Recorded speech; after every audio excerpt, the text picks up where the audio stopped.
하나님 말씀 보겠습니다. 시편 119편 67절부터 72절입니다. 구약성경 시편 119편 67편부터 72절입니다.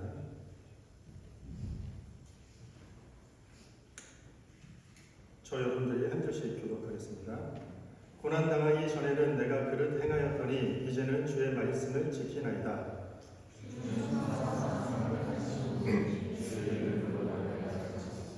교만한 자들이 거짓을 지어 나를 치려 하였으나 나는 전심으로 주의 법도들을 지키리이다.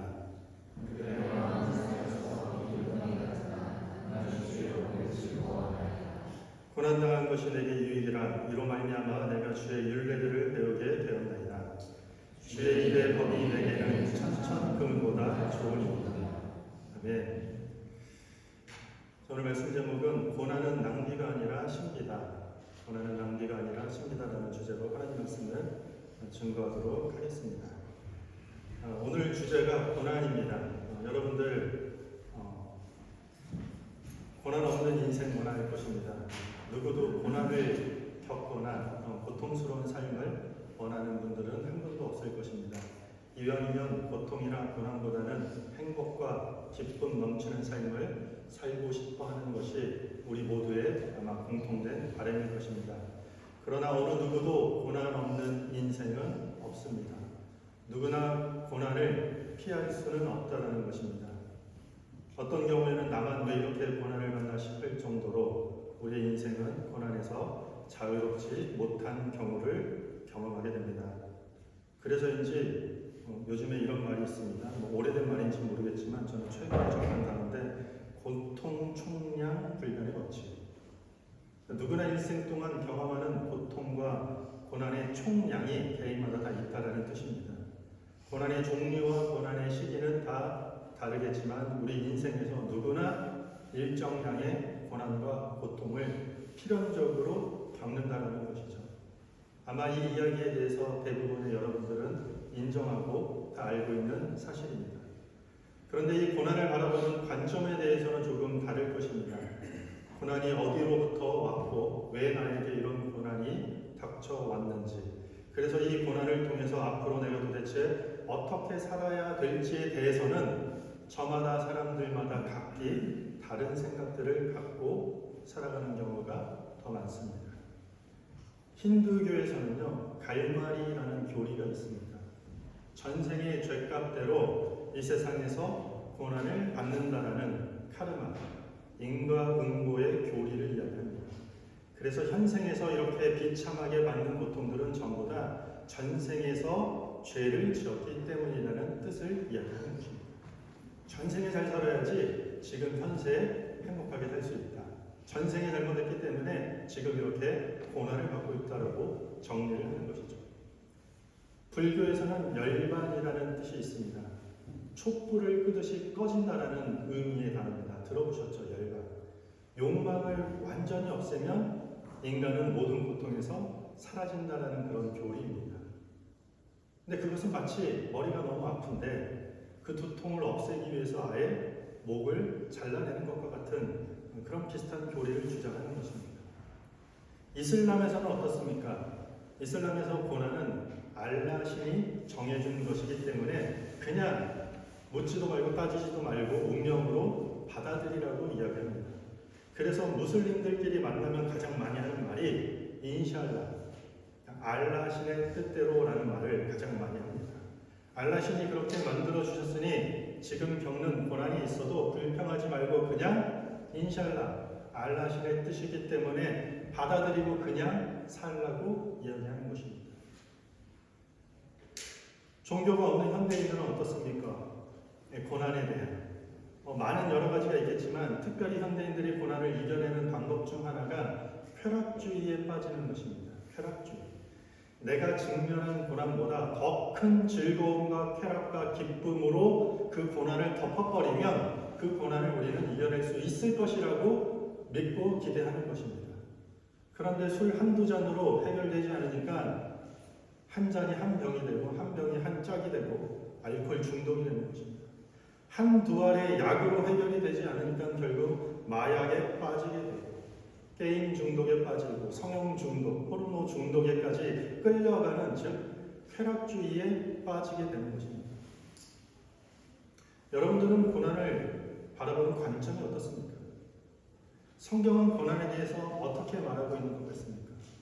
오늘 본문이 고난에 대해서, 성경은 고난에 대해서 상당히 많은 부분을 이야기하는데 아마 핵심적으로 줄여서 이야기하는 본문 중에 하나라고 저는 생각합니다. 우리 71절인데 다시 한번 읽겠습니다. 시작. 고난 당한 것이 내게 유익이라 이로 말미암아 내가 주의 율례들을 배우고 배우나이다.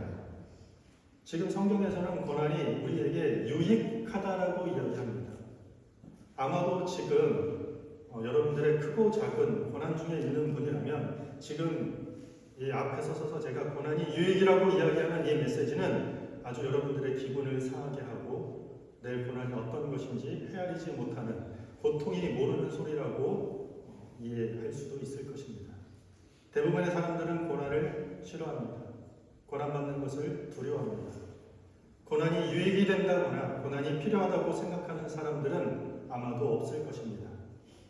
그런데 종종 이렇게 고난, 고통을 느끼기를 소원하는 사람들도 간혹 있습니다. 대표적으로 바로 한센병 환자들입니다. 나병 환자, 문둥병이라고 이야기하죠. 고통을 느낄 수 있는 신경이 감염이 되어서 전혀 통증을 느낄 수 없게 되는 병이 바로 이 한센병입니다. 한센병 환자들은 고통을 모르기 때문에 망치질 하다가 힘을 너무 줘서 손가락에 떨어져 나갔는지도 모릅니다. 고통을 느끼지 못하기 때문에 뜨거운 물이나 뜨거운 물에 손이 닿아도 전혀 고통을 느끼지 못해서 화상이 생기고 부상을 입게 되는 경우를 경험합니다. 한마디로 이야기하면요, 고통 없는 삶이 그들에게는 생명을 위협하는 일이 된다는 뜻입니다. 아이러니하게도 고통을 느끼지 못하는 사람들의 유일한 소원은 고통을 느껴야 할 때 고통을 느끼고 싶다는 것이죠. 그래서 고통의 감각을 찾기 위해 그들은 여러 가지 방법을 동원해서 치료를 하는 것입니다. 우리 몸이 어떻습니까? 눈을 오래 뜨고 있으면 눈이 시리고 눈물이 납니다. 그렇게 해서 우리는 고통을 느껴서 눈을 깜빡거려야지 눈을 보호할 수 있습니다. 불에 가까이 가거나 팔이 무리하게 꺾일 때는 우리는 고통과 통증에 의해서 더 큰 고통과 더 큰 통증으로부터 보호받을 수 있게 작은 고통의 신호를 경험하게 되는 것입니다. 그게 정상적인 우리 몸의 반응입니다. 코로나 바이러스라는 큰 고통을 막기 위해서 우리는 백신이라는 작은 주사바늘의 고통을 더 유익하다라고 비로소 이야기할 수 있는 것입니다. 고난을 통해서 더 큰 고난을 만약에 막을 수만 있다면 우리가 직면한 그 고난은 유익하다라고 말할 수가 있는 것입니다. 지금 성경을 통해서 고난이 유익이라고 말씀하시는 하나님은 우주 바깥에서 우리가 받는 고난을 향해서 관심도 없이 멀리서 떨어져서 그냥 희미한 신호나 어떤 메시지를 보내는 분이 아니에요. 신약 성경을 펴면 어떻습니까? 예수 그리스도의 십자가 사건이 신약의 가장 중요한, 아니 성경 전체의 가장 클라이맥스가 되는 사건으로 기록되어 있습니다. 이 십자가 사건을 통해서 하나님께서 인간의 큰 고통을 막아주시기 위해서 일부러 그 고통을 뒤집어 쓰기 위해서 우리의 비참한 현실과 고난과 고통의 삶 속으로, 이 세상 속으로 뛰어들었던 사건. 그 하나님께서 고난이 우리 삶에 유익이 있다고 지금 말씀하고 계시는 것입니다. C.S. 루이스는 고통의 문제라는 책에서 이렇게 이야기합니다. 사람에 따라서 무서운 일이 일어나기 전에는 하나님께 귀 기울이지 않는 습성들이 남아있다. 그러므로 고통이란 것은 기가 막힌 사람들이 알아듣게 하시는 하나님의 확성기다. 고통은 우리에게 알아듣게 하시려는 일종의 하나님의 확성기라는 표현을 쓴 것입니다. 성경의 수많은 인물들이 겪은 고난은 하나님의 확성기로서 사용되는 경우가 거의 전부라고 할 수 있습니다. 그들에게 고난은 위기가 아니라 하나님을 더 가까이 하고 삶 속에서 하나님의 뜻을 이룰 수 있는 기회가 되었던 것입니다. 욥에 대해서 들어보셨습니까? 순수하고 정직하여서 하나님만을 경외하던 욥도 극심한 고난을 경험하게 됩니다. 소유물과 재산 모두 다 약탈당하는 재난을 당합니다. 몇 안 되는 친구들의 위로를 기대했는데 오히려 실망합니다. 친구들은 그를 위로하기보다 자기 살 길 찾고 고난에 동참하기보다는 고난에 당한 욥을 오히려 비난하기 일쑤입니다. 친구에게 실망한 욥은 하나님을 주목합니다. 가차없이 기대를 던져버리고 진짜 위로의 원천인 하나님께로 다가서게 됩니다. 그리고 고난의 사건이 지날 즈음에 욥이 이렇게 고백합니다. 이제야 내가 알겠습니다 라고 이야기합니다. 뭘 알겠다라는 겁니까? 이제야 고난이 어떤 것인지 알겠다라고 이야기하지 않습니다. 그 고난을 통해서 내 논리보다 크신, 내 생각보다 크신 하나님이 계시다라는 것을 알겠다라는 깨달음의 고백이 욥기의 핵심으로 드러납니다. 사도 바울은 어떻습니까? 귀신 들린 점치는 여정을 고쳤다라는 이유로 감옥에 갇힙니다. 왜 갇혔는지도 모르고 그 감옥에서 어떻게 빠져나가야 될지도 모르는 고난에 처하게 됩니다. 그런데 사도 바울은 그 감옥 속에서 하는 게 무엇입니까? 그 자리에서 기도하고 찬송합니다. 그러자 옥문이 열리고 자결하려던 간수가 하나님을 영접하고 그의 온 가족이 구원을 받게 되는 이야기입니다. 그것이 빌립보 교회의 출발이 되었던 것입니다. 그러니까 바울이 옥에 갇히는 고난을 통해서 한 사람의 무명의 간수와 그의 가족들이 예수를 영접하고 구원을 받고 빌립보라는 도시의 복음이 뿌려지게 되는 성과를 얻게 되었다는 이야기입니다. 믿음의 조상이라고 부르는 아브라함은 어떻습니까? 다윗은 어떻습니까? 예수님의 수많은 제자들은 어떻습니까? 하나님 앞에 고귀한 일에 쓰임받는 인물들은 모두 다 고난을 통해서 복음이 증거되고 고난을 통해서 그들의 영적 생명력이 확장되고 회복되는 경험을 했다라는 것입니다. 그런 의미에서 하나님의 백성들, 하나님의 자녀들, 그리스도인들, 성도에게 고난은 위기가 아니라 기회라는 것입니다. 물론 고난 좋아하는 사람 없습니다. 엄밀히 말하면 고난을 좋아하는, 고난을 기뻐하는 성도와 그리스도인들은 없을 것입니다. 그런데 이 작은 고난이 아니면 하지 못하는 위대한 일들을 우리로 하여금 할 수 있게 한다는 것입니다. 그래서 고난을 가지고 이렇게 표현합니다. 고난은 위장된 축복이라고 말하는 것입니다. 그러므로 고통과 고난은 우리 그리스도인의 삶에 있어서 필연적인 것입니다. 마치 통증을 못 느끼는 한센병 환자들이 그로 인해서 더 큰 낭패를 당하게 되는 것처럼 우리 그리스도인들의 삶에는 반드시 잘못된 세상이 토해내는 하나님 없음, 하나님 거부함, 하나님 대적하는 세상이 토해내는 그 고통의 사건들을 우리는 고난과 고통을 가지고 감지해야 된다는 거죠. 우리가 겪는 고난을 통해서 인간들이 가지고 있는 이기적인 마음을 우리는 감지해야만 합니다. 고통스럽더라도, 고난이 된다 할지라도. 그래서 그걸 통해서 우리는 하나님의 사랑이 이 세상 가운데 절실히 필요함을 갈망하게 되는 것입니다. 우리가 겪는 고난을 통해서 우리는 돈이 전부가 아니고, 학벌이 전부가 아니고, 그렇게 먹고 입고 누리는 쾌락이 전부가 아님을 감지하면서 우리는 하나님의 말씀이 이 세상에서 얼마나 가치 있고 영원한 삶으로 인도하는지를 배워야 된다는 것입니다. 얼마나 고통스럽고 고난스러운 일입니까? 하나님은 고통을 느끼지 못해 손과 발이 썩어져 나가고 때로는 우리의 영적 안목이라고 하는 그 시력을 상실해 가면서 아무런 대처를 할 수 없는 영적인 한센병을 막기 위해서 우리에게 필요한 고난과 필요한 고통을 때로는 허락하신다는 것입니다. 그래서 우리는 성도는 고난을 직면하면서 이렇게 말할 수 있는 것이에요. 오늘 시편 기자의 고백처럼 고난이 제게 유익입니다.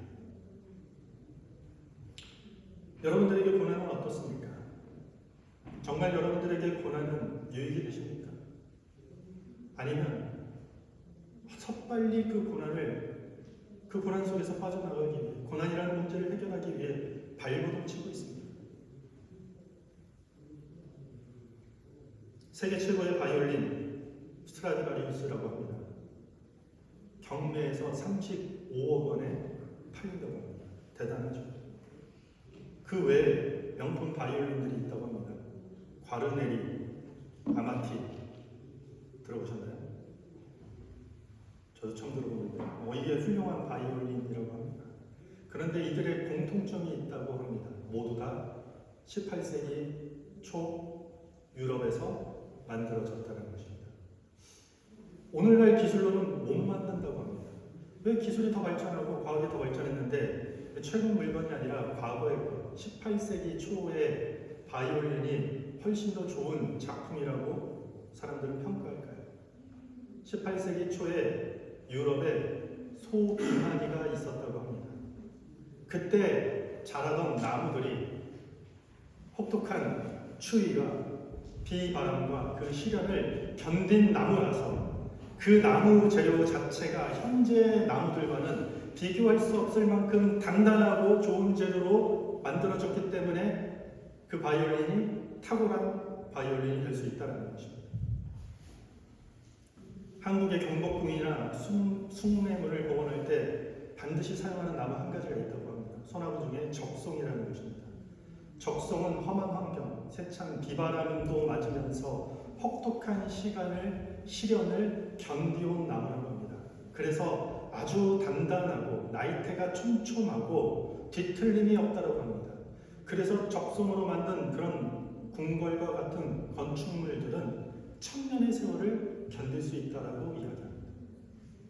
최고의 바이올린도, 최고의 건축물도 비바람과 추위와 혹독한 시련을 견디어왔기 때문이라는 것입니다. 하물며 사람도 마찬가지인 것입니다. 고난과 역경을 이겨낸 사람은 자신의 삶이 단단해져서 인생 자체가 쉬운 일, 별것도 아닌 일로 뒤틀리지 않는다는 것입니다. 오늘 67절에 보면 고난 당하기 전에는 내가 그릇 행하였더니 이제는 주의 말씀을 지키나이다. 고난 당하기 전에는 자기 뜻대로 하며 살았는데 고난 당하기 전에는 뒤틀리고 무너지는 그릇된 삶을 계속해서 살아왔는데 고난을 통해서 이제 자기 자신의 잘못이 무엇인지 되돌아보게 됐다는 것입니다. 본질적인 문제는 무엇인지 말씀 앞에서 자신의 삶을 자성하면서 단단해졌다는 것입니다. 그래서 71절에 고백을 하는 것입니다. 고난당한 것이 내게 유익이다. 이로 말미암아 내가 주의 율례들을 배우게 되었나이다라고 고백하고 있는 것입니다. 이 71절은요, 짧은 문장인 것 같지만 우리 인생에 엄청난 깊이가 박혀져 있는 메시지입니다. 고난당한 것이 내게 유익이라. 이로 말미암아 내가 주의 율법들을 배우게 되었습니다. 고난이 유익입니다. 그 고난들 때문에 하나님의 진리가 무엇인지, 하나님의 역사 가운데 어떤 일을 하고 계시는지, 하나님의 섭리가 무엇인지, 이 세상 가운데 왜 그리스도의 복음이 필요한지, 왜 우리는 이타적인 사랑을 실천해야 되고 내 형제를 이웃과 같이, 내 이웃을 내 몸과 같이 사랑해야 되는지 깨닫게 됐다는 것이죠.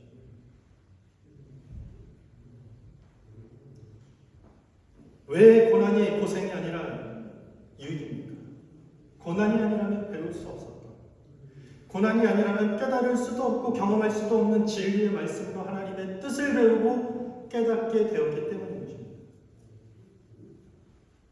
그렇다고 여러분들 고난이 유익이라는 이 말은 우리 모두 다 나가서 고난을 당해야 된다는 그런 말은 아닙니다. 성경은 우리 모두가 다 고난받는 길을 가야 된다라고 그 고난을 장려하고 있지는 않습니다.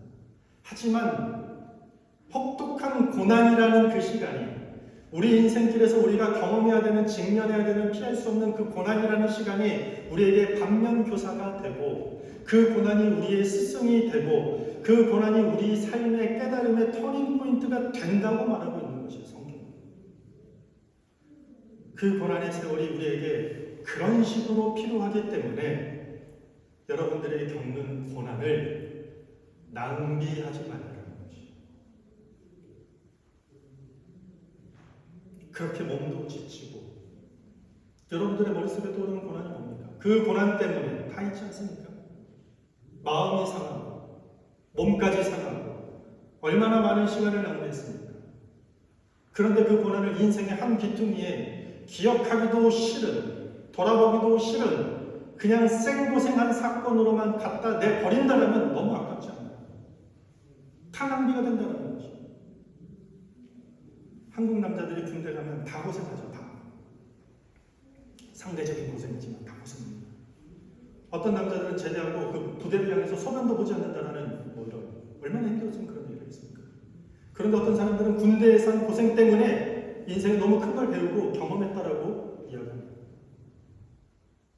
우리가 고난을 어떻게 직면해야 될까요? 여러분들이 마주하는 이 고난이 유익이 될 수 있다는 것이, 그리고 이 고난을 통해서 인생의 진리를 우리가 깨달을 수 있다라는 소망의 메시지를 주고 있는 것입니다. 그러므로 여러분들이 고난이 오면 왜 이 고난이 왔는지, 어떻게 이 고난에서 빠져나갈까에 대해서 집중할 필요가 있다 없다라는 것입니다. 오히려 우리는 고난 중에 머무를 시간이 필요하다라는 이야기입니다. 그 고난을 직면하고 그 고난을 통과해야 된다는 것입니다. 고난이라는 패배 중에, 고난이라는 환난 중에 머무르는 시간이 우리에게 필요하다는 것입니다. 고난을 피하고자 타인의 시선을 두려워해서 숨어버리고 부끄러워서 가면을 쓸 필요가 없다는 것이요. 남들 보라고 과시할 필요도 없고 없는 것을 마치 있는 것처럼 꾸밀 필요도 없다는 것이요. 우리가 살아가는 가정과 직장과 학교에서 예상치 못한 모진 비바람과 태풍이 몰아친다 할지라도, 그렇게 우리가 혹독한 인생의 계절을 보내게 된다 할지라도 그 자리에서 우리는 예배하고 그 고난의 자리에서 기도하고 그 고난의 자리에서 찬양하면서 머무는 것이, 그것이 그리스도입니다. 하나님의 자녀가 고난을 통과하는 거룩한 방법이 바로 그것이라는 것입니다. 그렇게 고난을 직면하고 통과하면요, 우리는 영적인 적성이 만들어지는 것입니다. 그렇게 고난을 통과하게 되면 우리는 영적인 스트라디바리우스가 되는 것입니다. 언제부터인지 그리스도인들이 많이 나약해졌습니다. 살짝만 건들면 넘어지고, 말 한마디에 감정이 상하고, 자기 입장과 다르면 뒤틀릴 대로 뒤틀어지고 꼬여져서 풀어지지 않고, 기본적으로 나쁘면 교회 떠나버리고 예배 자리를 다 떠나버립니다. 원인이 뭘까요? 나약해졌기 때문인 것이죠. 정확히 말하면 이런 현상은, 이런 사람들을 그리스도인이라고 할 수는 없죠. 교회의 멤버십을 가졌던 사람이라고 할 수 있겠죠. 이유는요, 여러 가지가 있겠지만 하나 대표적인 이유는요, 고난을 통과하지 못했기 때문입니다. 고난을 직면할 때마다 피해만 다니다가 약해진 것이에요.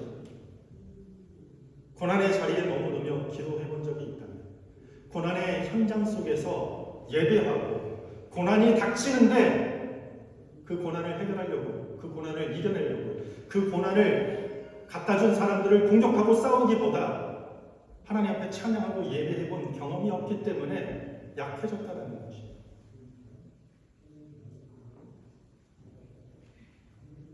그러나 이 고난을 묵묵히 직면하고 믿음으로 통과한 사람들의 고백은 전혀 다릅니다. 72절입니다. 주의 입의 법이 내게는 천천 금은보다 좋습니다. 주의 입의 법이 내게는 천천 금은보다 좋습니다. 고난의 시간에 머물면서 하나님의 말씀을 배우면서 그 고난을 통해서 천천금보다 귀한 삶의 가치를 깨닫게 되었다. 이 말입니다. 고난은 우리 삶의 나이테를 촘촘하게 만들 것입니다. 그렇게 우리의 인생의 강도를 단단하게 할 것입니다. 그래서 작은 충격에 어떠한 뒤틀림이 없는 삶의 현상으로 우리를 이끌어 갈 것이라는 이야기입니다. 러시아의 대문호 도스토옙스키는 28살에 진보단체에 가입했다라는 이유로 사형 선고를 받습니다. 단두대에 올라갑니다. 사형대 앞에 섰는데 극적으로 황제 특사가 사형을 명하라는 통보를 받습니다. 단두대에서 내려옵니다. 그리고 유대의 길에 오르게 됩니다. 그런데 그가 사형대 앞에 섰을 때 죽음의 직전 앞에서 러시아 정교의 첨탑 아래에 있는 십자가를 바라보게 됩니다. 그 인상이 너무 강인했기 때문에 그는 유배지에 돌아가서 성경을 열심히 읽게 됩니다. 성경을 읽다가 그 계기로 인격적인 주님을 받아들이고 자신의 지난날의 과거를 회개하고 그 신앙을 바탕으로 책을 씁니다. 우리가 잘 아는 죄와 벌이라는 걸작을 남깁니다. 책을 읽어보면 모두가 다 죄와 인간과 하나님에 관한 책입니다. 그가 사형대와 유배지를 넘나드는 고난을 통해서 하나님을 만나고 위대한 작품을 남길 수 있었던 것입니다. 고난이 그의 삶에도 유익했다라는 이야기를 하는 것입니다. 어떤 책에 보니까 재밌는 말이 있더라고요. 14번 두들겨 맞으면 14K가 되고 18번 두들겨 맞으면 18K가 되고 24번 두들겨 맞으면 순금이 됩니다. 여러분들은 얼마나 두들겨 맞았습니까? 고난은 우리가 정금이 되는 지름길이다, 이 이야기를 하고 있는 것입니다.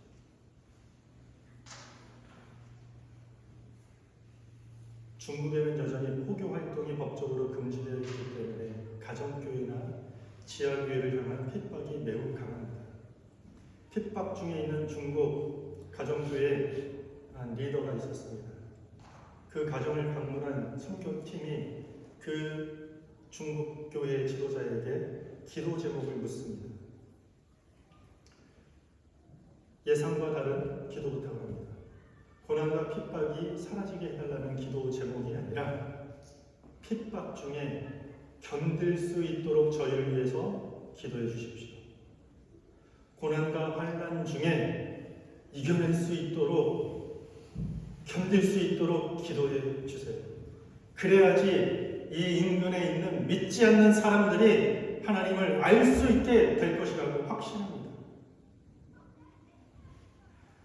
이것이 그리스도인들이 겪는 고난의 신비입니다. 우리의 기도가 이래야 되지 않겠습니까? 하나님이 이 고난 빨리 끝나게 해주세요라고 기도한다면 그 고난의 세월은 그냥 다 헛된 시간, 다 낭비가 되는 것입니다. 그런데 하나님 이 고난을 견디게 해주세요. 하나님 이 고난의 사건을 통해서, 이 시간을 통해서 하나님의 계획이 온전히 이루게 해주세요. 주기도문을 하는 것이요. 하늘에서 이루어진 뜻이 이 땅에서 겪는 우리 삶의 고난을 통해서도 이루어지게 해 주시옵소서. 이것이 성도가 고난을 가지고 신비로 만들어가는 놀라운 은혜가 된다는 것입니다. 세월이 지나서 그 고난의 언덕을 넘어서서 우리 모두도 이렇게 고백하면 좋겠습니다. 그 고난이 제게 유익했습니다. 그 고난을 통해서 하나님의 크신 세계를 알게 되었습니다. 그 고난을 통해서 저는 겸손함과 하나님의 사랑을 배우고 깨닫게 되었습니다. 여러분들이 직면하고 있는 고난 쉽지 않죠. 누구에도 말하기 힘든 고난이 있을 것입니다. 입으로 꺼내기도 어렵고, 아니, 생각하기도 힘든 고난들 각자마다 다 있을 것입니다.